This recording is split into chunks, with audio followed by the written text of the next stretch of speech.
विकास शिवगीत channel में आपका स्वागत है। आज हम नई पेंशन स्कीम पे चर्चा करेंगे। केंद्र सरकार के द्वारा 24 अगस्त 2024 को नई पेंशन स्कीम लॉन्च की गई, जिसका नाम है यूनिफाइड पेंशन स्कीम। इस पेंशन स्कीम की घोषणा होते ही देश में ज़ोरदार खुशी की लहर है और लोग समझना चाह रहे हैं कि ये नया पेंशन स्कीम क्या है। तो जैसा कि आप जानते हैं कि 2004 में पूरे भारत में पेंशन बंद कर दिया गया था अटल बिहारी जी के सरकार के कार्यकाल में। विपक्ष हमेशा से लगातार हमलावर था केंद्र सरकार के ऊपर कि पुरानी पेंशन स्कीम लागू की जाए। तो इसी के तहत कई राज्य विपक्ष पुरानी पेंशन स्कीम को लागू कर भी दी थी और इस बार 2024 के चुनाव में विपक्ष सरकार के ऊपर जोरदार पेंशन को लेकर हमलावर थी। इसी के जवाब के तहत केंद्र सरकार ने केंद्रीय कर्मचारियों के लिए नई सौगात दिया है, जो कि एक सराहनीय कार्य है जिसकी सराहना की जानी चाहिए। ये जो नई पेंशन स्कीम है उसका नाम यूनिफाइड पेंशन स्कीम रखा गया है। देश में अभी 3 पेंशन स्कीम चल रहा है, यूपीएस, एनपीएस, ओपीएस। हम आज परिचर्चा करेंगे तुलनात्मक अध्ययन तीनों पेंशन स्कीम का। समझने की कोशिश करेंगे कि तीनों पेंशन स्कीम क्या है और सबसे बेटर कौन है। तो सबसे पहले यूपीएस पे चर्चा करते हैं। यूपीएस में मुख्यतः ये रखा गया है कि केंद्रीय कर्मियों की बेसिक सैलरी की आधा पेंशन में के रूप में दिया जाएगा।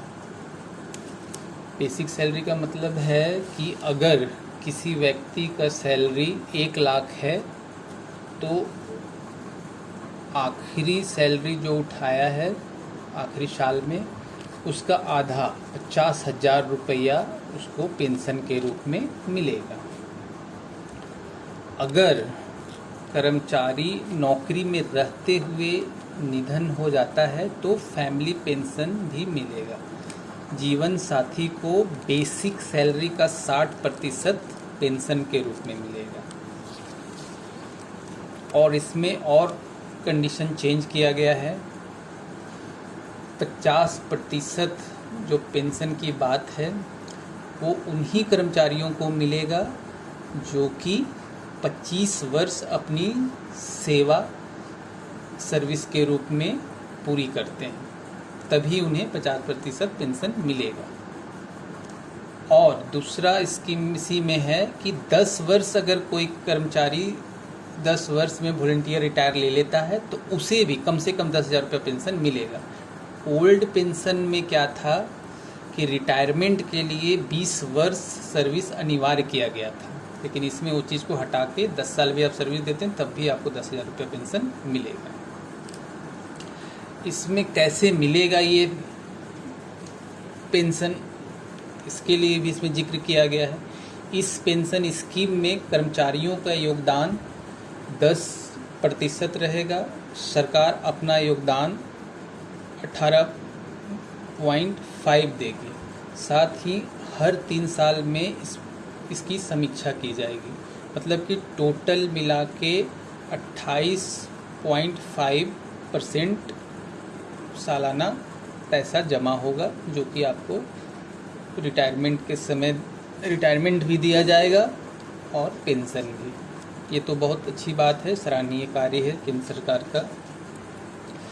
जैसा कि आप जानते हैं 2004 के बाद जो कर्मचारी एनपीएस न्यू पेंशन स्कीम 2004 के बाद लाया गया था, उसके तहत अगर कोई रिटायर हुआ है जिसको कि नुकसान हुआ है, ओल्ड पेंशन स्कीम जिसको नहीं मिला, तो केंद्र सरकार ने उन्हें भी 2004 के बाद जो भी रिटायर किए जिनको पेंशन नहीं मिला उन्हें भी लाभ दिया जाएगा। उनको एरियर सरकार ब्याज के साथ देगी। जो एरियर होगा पीपीएफ, जो 8% सालाना इंटरेस्ट दिया जाता है, पीपीएफ के बराबर दर पर देगा, इंटरेस्ट के साथ जोड़ के उनको पैसा दिया जाएगा।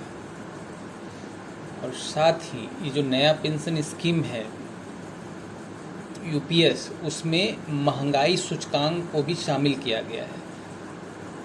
जिस हिसाब से महंगाई बढ़ेगी उसी दर से महंगाई राहत भत्ता दिया जाएगा। डीआर इनका नाम रखा गया है, जो कि महंगाई के साथ बढ़ते रहेगी और हर साल महंगाई भत्ता मिलेगा। देखिए, अगर कर्मचारी की मृत्यु हो जाती है तो जीवन साथी को ओल्ड पेंशन स्कीम के तहत आधा पेंशन मिलता था, लेकिन यूपीएस यूनिफाइड पेंशन स्कीम में जीवन साथी को 60% पेंशन मिलेगा।